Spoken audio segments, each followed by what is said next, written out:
नमस्कार दोस्तों, आपका स्वागत है आपके अपने YouTube channel the world of mythology पे। दोस्तों, आज हम आपको बताने जा रहे हैं कृष्ण भक्त मीरा के बारे में। लेकिन उससे पहले अगर आप हमारे चैनल पे नए हैं तो चैनल को जल्दी से सब्सक्राइब कीजिए। चलिए दोस्तों, बढ़ते हैं आज की कहानी की तरफ। मीराबाई का जन्म सन 1498 में राजस्थान के एक राजपूत घराने में हुआ था। उनके पिता का नाम राजा रतन सिंह और माता का नाम वीर कुमारी था। जब मीरा 4 साल की थी तब वह अपनी माँ के साथ घर के पास हो रहे एक विवाह में गई। मीरा ने विवाह देखकर अपनी माँ से पूछा, मेरा दूल्हा कौन है?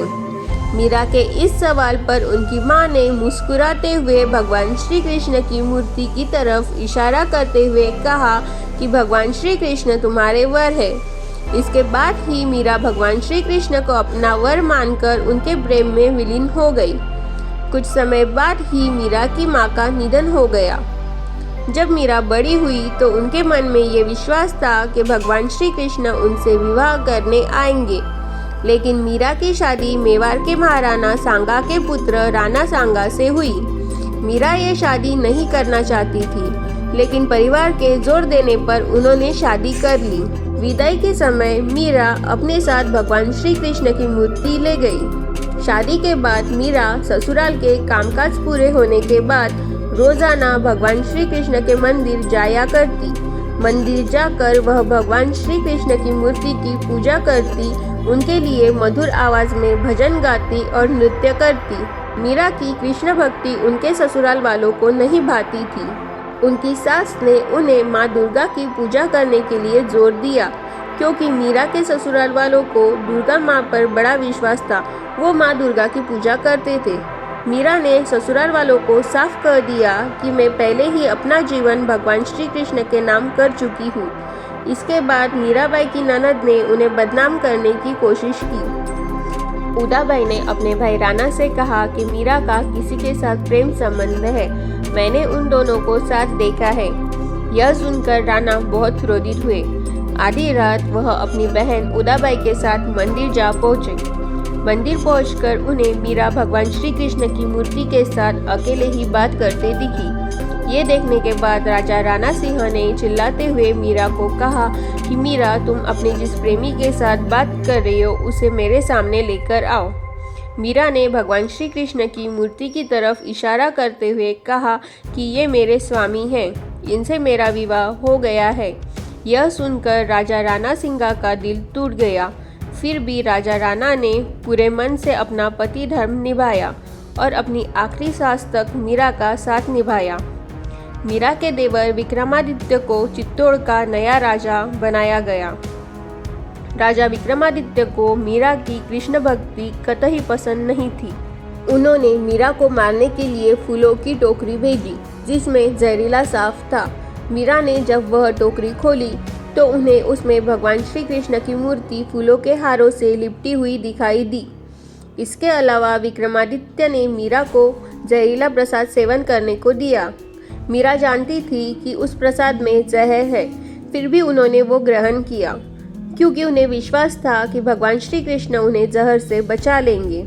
मीरा का जीवन उस समय पूरी तरह बदल गया जब अकबर और तानसेन वेश बदलकर मीरा के गाने सुनने चित्तौड़गढ़ के मंदिर आ पहुंचे। उन्होंने मीरा के चरण छूकर भगवान श्री कृष्ण की मूर्ति को कीमती जवाहरात की माला चढ़ाई। जब राजा राणा को यह सूचना मिली तो वो बहुत क्रोधित हुए और उन्होंने गुस्से में मीरा को कहा कि जाकर डूब मरो और जीवन में मुझे तुम्हारा चेहरा कभी मत दिखाना।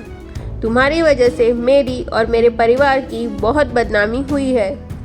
मीरा ने राणा की बातों का पालन किया और गोपाल, गिरधर, गोविंद कहते हुए भगवान श्री कृष्ण के ख्यालों में नाचते गाते नदी की ओर बढ़ने लगी। तभी भगवान श्री कृष्ण ने उनके हाथ को थाम लिया और उन्हें नदी में गिरने से बचा लिया। भगवान श्री कृष्ण को अपने पास देखकर मीरा को यकीन नहीं हुआ और वो बेहोश हो गई। ये देखकर भगवान श्री कृष्ण मुस्कुराए और मीरा के कान में कहा, तुम्हारा जीवन नश्वर रिश्तेदारों के साथ समाप्त हो चुका है। उसके बाद मीरा वृंदावन चली गई। जब मीरा वृंदावन में थी तब राजा राणा वृंदावन आकर मीरा से माफ़ी मांगते हैं और मेवाड़ वापस चलने को कहते हैं, पर मीरा मना कर देती है। तब पहली बार राजा राणा मीरा के कृष्ण प्रेम को समझते हैं, लेकिन कुछ समय बाद मीरा मेवाड़ वापस जाती है और अपने पति राणा से कृष्ण मंदिर में रहने की अनुमति मांगती है। माना जाता है कि कृष्ण जन्माष्टमी पर द्वारका में कृष्ण मंदिर में मीरा कृष्ण से कहती है कि ओ गिरधर, क्या आप मुझे बुला रहे हो? मैं आ रही हूँ। मीरा को यह कहते सुन राजा राणा और वहाँ खड़े सभी लोग हैरान रह जाते हैं। माना जाता है कि भगवान श्री कृष्ण को पुकारते ही मीरा में एक तरह का प्रकाश उत्पन्न हुआ और मंदिर के दरवाजे खुद बंद हो गए। जब दरवाजे खुले तो मीरा की साड़ी भगवान श्री कृष्ण की मूर्ति पर लिपटी दिखाई दी। माना जाता है कि मीरा भगवान श्री कृष्ण की मूर्ति में समा गई थी।